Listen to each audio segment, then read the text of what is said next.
Bom dia, boa tarde, boa noite, seja qual for o horário aí que você estiver aqui acompanhando. Quero te dar as boas-vindas, você que é a primeira vez que estiver aqui, quem já está aí desde o início. Faz pouco tempo que eu comecei, sou nova aqui no YouTube e nisso que eu estou fazendo, né? De estar trazendo aqui a palavra de Deus. Eu estava acostumada a fazer isso por áudio, também recente, não tem nenhum ano, e aí faz pouco mais, se tiver um mês, acho que não fez nenhum mês ainda. Aliás, a primeira, eu fiz 2 postagens com montagens, coloquei imagens e coloquei áudios dos devocionais que eu fazia nos grupos de WhatsApp. Aí depois disso, que eu tô vindo mesmo com a minha imagem filmando, tem pouco tempo. Acredito que ainda vai fazer um mês. Na segunda, quarta e sexta, eu falo de Salmos. Nós já estamos em Salmos 11, o próximo é o 12. E as promessas eu separei por temas, são quase 8.000 promessas. Aí eu peguei por temas. Eu ainda estou no primeiro tema. O primeiro tema que eu peguei foi sobre perdão. E aí eu já vim falando sobre vários versículos aí com esse tema e já passei da metade. Quando eu esgotar todo esse tema, eu passo para outro, pegando sempre todos aqueles versículos de promessas relacionados àquele tema, tá bom? Então, se você é novo aqui, seja bem-vindo, espero que esteja sempre comigo aqui todo dia, de segunda a sexta, às 7h27 da manhã, tem vídeo novo aqui no canal, sobre aí, os livros, né, que eu falei, Salmos e Promessas, e vai ser um prazer tê-lo aqui me acompanhando, tá bom? Bom, antes de começar a leitura da Palavra de Deus e a explanação sobre o assunto, eu gosto de começar sempre fazendo uma oração, entregando esse momento nas mãos de Deus, porque afinal de contas é Ele que irá falar conosco, não é mesmo? Então vamos orar? Paizinho querido, graças te dou, porque Tu és bom e sempre nos ouve. Obrigada, Senhor, por mais um dia, por mais essa oportunidade de poder falar do Teu amor, de poder falar da Tua palavra, essa palavra que sempre nos levanta, essa palavra que às vezes nos confronta, essa palavra que nos perdoa, que nos traz paz no coração. Ó Paizinho, envolve-me com a Tua presença, que o Teu Espírito possa falar através da minha vida, que eu não venha falar nada de mim mesma, mas que o Senhor possa falar através de mim nessa manhã. É o que eu te peço. Te peço também por cada vida que esteja aqui acompanhando, que o Senhor vai de encontro às necessidades de cada um, naquela área da vida que ela mais precisa. Ó Pai, eu entrego a vida de cada um em Tuas mãos, entrego este momento em Tuas mãos e desde já te agradeço em nome de Jesus. Amém. Então vamos lá? A palavra de hoje sobre promessa de perdão está em Romanos, capítulo 4, versículos 6 ao 8, que diz assim: Davi diz a mesma coisa quando fala da felicidade do homem a quem Deus acredita justiça independente de obras. Como são felizes aqueles que têm suas transgressões perdoadas, cujos pecados são apagados. Como é feliz aquele a quem o Senhor não atribui culpa. Aqui vem falando, porque aqui o título desse capítulo aqui é sobre a fé. Aí vem o título, vem Abraão foi justificado pela fé. Então vem falando aqui, né, sobre Abraão no início, e aí depois chega nesse versículo aqui, fala, Davi também dizia a mesma coisa, quando fala da felicidade do homem, a quem Deus acredita, justiça independente de obra, né? Essa versão que eu li é NVI. Tem a versão Almeida corrigida também, que eu separei aqui, que diz assim, ó, vodka. Diz assim, assim também Davi declara, bem-aventurado o homem a quem Deus imputa as justiças sem a obra. Imputa significa atribui, ou seja, aqui na outra versão que eu li tá, acredita, né? Bem-aventurado aqueles cujas maldades são perdoadas e cujos pecados são cobertos. Bem-aventurado o homem a quem o Senhor não imputa o pecado, ou seja, não lhe atribui o pecado, né? E aqui a gente vê que aqui está falando justamente que o perdão dos nossos pecados não jamais será por obra nossa, né? Nós não merecemos o perdão, mas ainda assim Deus nos deu o perdão através de Jesus. Porque senão a gente pode cair na tentação de pensar que pelas nossas obras a gente pode alcançar a salvação, o perdão dos pecados. E não é bem assim, né? Senão a gente vai falar assim, eu vou daqui para frente fazer boas obras, dar esmolas, vou ajudar os necessitados, vou visitar os orfanatos, os asilos, e assim Deus vai, né, olhar para mim. Não é assim.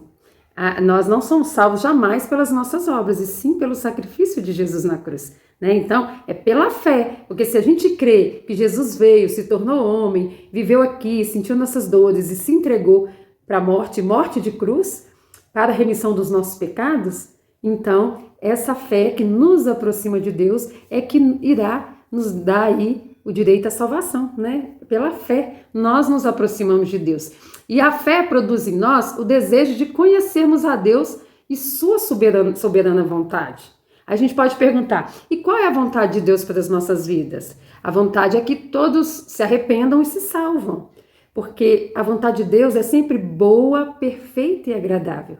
Então, Ele sempre vai querer o nosso bem. Deus jamais vai querer o nosso mal. Então, quando a gente se arrepende, a gente fica livre da culpa do pecado. Porque lá em Romanos 6:23 diz assim, porque o salário do pecado é a morte, mas o dom gratuito de Deus é a vida eterna em Cristo Jesus nosso Senhor. Então, quando aqui fala, porque o salário do pecado é a morte, essa morte é a morte eterna. Porque são 3 tipos de morte. A morte física, que é quando o nosso corpo para de funcionar, a gente, né, morre, e aí nós somos sepultados, né? Essa é a morte física.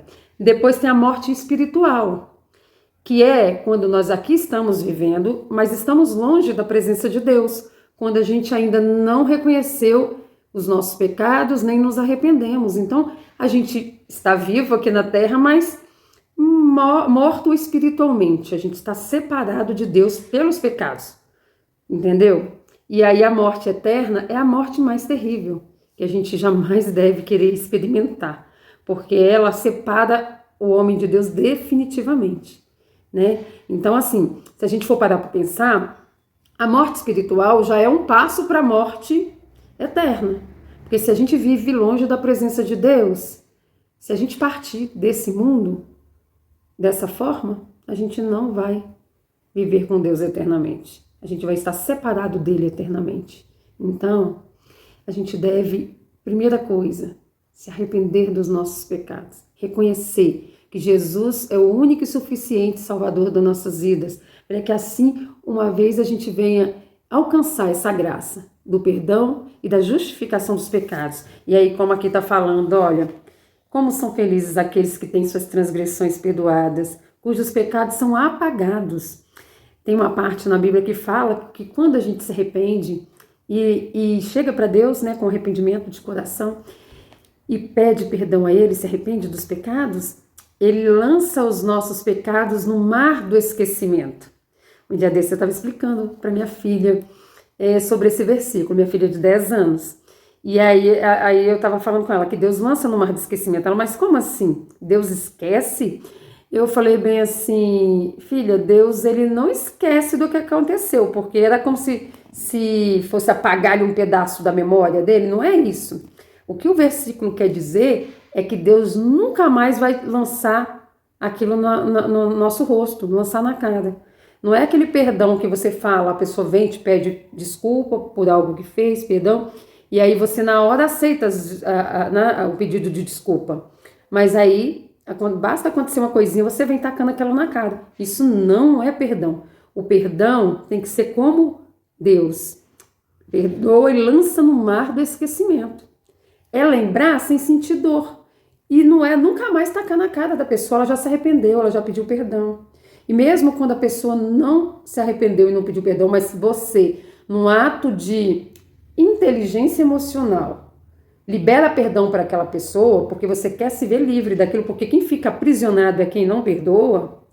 E aí, você, num ato de inteligência, você libera o perdão. Ainda assim, você jamais irá atacar na cara daquela pessoa. Você liberou o perdão, siga em frente. O passado, você só pode se lembrar do passado quando é para te dar alguma lição. Porque você viver preso ao passado, isso vai trazer depressão. Então, quando a gente resolve as coisas, a gente deixa o passado no passado. E aí a gente segue em frente. Deus, ele faz assim conosco. E nós devemos aprender a fazer assim também. E que maravilhoso, porque quando a gente se arrepende, ele perdoa todas as nossas transgressões e apaga os nossos pecados. É como se nós estivéssemos todos sujos, é como uma toalha branca toda manchada e de repente ela é alvejada e fica branquinha de novo. É assim que eu vejo. E é dessa forma mesmo, que Deus, ele nos limpa de todo o pecado. E aí a gente passa a ter novidade de vida. E aí é por isso que o salmista vem falando como é feliz aquele a quem Deus não atribui culpa. Eu até fiz uma anotação, porque eu coloquei um significado que eu coloquei bem assim, ó. Uma vez que há o verdadeiro arrependimento, há salvação. E ainda por cima, não precisamos pagar o preço, pois Jesus já pagou nossa conta. Por isso o salmista diz, felizes são aqueles aos quais Deus perdoa, pois tem suas transgressões apagadas diante da face do Senhor. É motivo de muito regozijo e júbilo. Regozijo é uma intensa sensação de prazer e alegria, e júbilo é uma alegria extrema, um grande contentamento. Pensa, se antes estávamos condenados, e aí de repente Deus envia o seu Filho para pagar por nós. Que amor é esse? Ninguém faria isso, a não ser um Deus que ama incondicionalmente. Deus, ele sempre quer nos resgatar. Enquanto houver uma fagulha, há esperança. E ele investe nesse resgate, nesse relacionamento que ele deseja com cada um de nós, para que haja essa transformação, para que haja essa novidade de vida, esse entendimento, porque só quem nunca experimentou da presença de Deus é que não consegue assimilar o que é.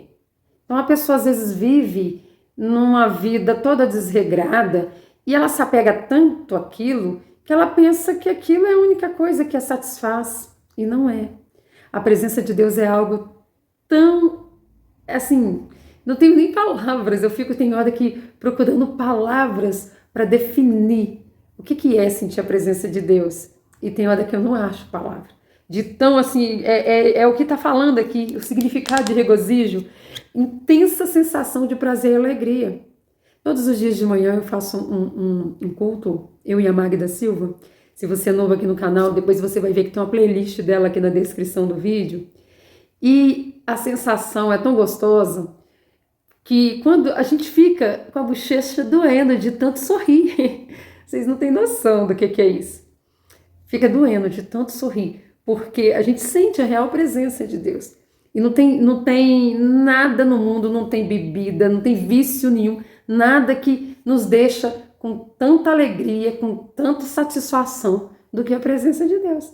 Se você nunca experimentou, procure experimentar. Mas, Jocely, o que eu preciso fazer para experimentar isso? Você precisa se decidir. Primeiro, você precisa se arrepender dos seus pecados. Porque o pecado nos separa de Deus. Deus não tem relacionamento com o pecado. Então, se a gente estiver vivendo em constante pecado, vai ser impossível manter um relacionamento com Deus. Então, a primeira coisa é se arrepender de todo o coração, de todo entendimento. Você entender isso aqui, por mais que eu esteja preso nisso aqui, isso aqui me atrai, porque nós somos atraídos pelo pecado. Eu decido, você toma uma decisão racional, mesmo que você não esteja sentindo, mas racionalmente você toma essa decisão e pede para ele te ajudar. Deus, eu quero experimentar disso que a Jocely está falando, só que eu não tenho força nenhuma. Eu estou fazendo essa escolha aqui racionalmente. Meu coração não está sentindo desejo não, mas racionalmente eu faço essa escolha, então me ajuda. Porque até eu, essa semana na igreja, já ouvi outras vezes, e eu ouvi uma coisa e faz todo sentido, porque realmente é isso. o pecado não é sobre você errar, porque nós vamos errar sempre, uma hora ou outra a gente erra, tropeça daqui, tropeça dali, e a gente se levanta e continua, e prossegue, se arrepende, pede perdão, pede ajuda, e continua. O pecado é sobre quem você é, não é o que você faz, porque às vezes você pode errar, mas você não vive em pecado, é um acidente. Agora, essa pessoa, o comportamento dela, quem ela é, reflete o pecado, aí tá errado. Aí sim, ela precisa de um grande arrependimento consciente, como eu acabei de falar aqui, para que haja essa transformação de vida. E aí, com o relacionamento próximo com Deus, primeira coisa, até a Magda ensinou, já falou outras vezes no canal dela ontem, na live de ontem, ela falou sobre isso também. Se você não viu, dá um pulinho lá no canal dela e veja lá a live de Provérbios de ontem. Ela vem dando passo a passo como ter um relacionamento com Deus. Aí ela vem citando. Primeira coisa que eu fiz, pedi a ele para aumentar minha fé. Porque para eu entender e acreditar, eu precisava de fé. E que fosse aumentada. E aí eu lembro na época ela falando, aumenta minha fé para o tamanhozinho do grão de mostarda? Porque na Bíblia fala que se tiver a fé do tamanho do grão de mostarda é o suficiente para mover as montanhas de lugar. Lembro de vê-la brincando, que já vai fazer um ano agora, dia 17, que a gente vem dessa caminhada de relacionamento com Deus. Aliás, eu foi 15 dias depois, ela sempre conta isso lá também. Eu lembro dela brincar, ainda falar assim, eu te prometo que eu não vou mover montanha nenhuma de lugar. Então, primeiro, pediu para aumentar a fé. Depois, para trazer, para ele se comunicar de forma que ela entendesse. Depois, para poder fazer download ali da sabedoria, para trazer, abrir o entendimento para ela entender as coisas, mas dentro das faculdades humanas, dentro do limite ali, que não ultrapassasse as faculdades humanas, para que não houvesse ali uma descompensação, que não afetasse ali o equilíbrio, né? E aí ela vai dando passo a passo lá no canal dela, e é dessa forma. E aí você vai vendo, no início, você tem que lutar um pouquinho contra a sua carne, que a carne é preguiçosa, ela quer ficar acomodada, ela não gosta de mudar a rotina. Então você luta um pouquinho ali contra a sua carne, mas daqui a pouco é igual aquelas pessoas que começam a fazer academia e que mantém firme ali o lado racional e luta no início que o corpo não quer, mas ela vai. Daqui a pouco ela tá tão acostumada a fazer o exercício que se ela não for por qualquer motivo que não dê para ir, aí o corpo reclama porque não foi para o exercício. Assim também é essa comunhão com Deus diária, esse encontro marcado, onde a gente tem tempo de qualidade com Ele, é dessa mesma forma.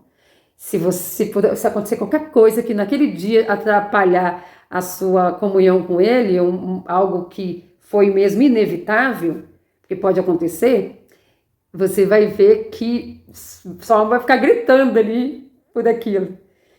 E eu quero te incentivar a ter esse momento. Só que não ter de qualquer jeito. Ter racionalmente, como eu falei. Marcar um horário onde você vai ter essa comunhão com Deus, onde você não vai abrir mão por nada. E se alguém for te atrapalhar, você fala, olha, agora eu estou tendo meu compromisso com Deus, assim que eu terminar eu te atendo. Porque você tem que levar a sério, porque Deus nos leva muito a sério. Deus não brinca. Deus não brinca.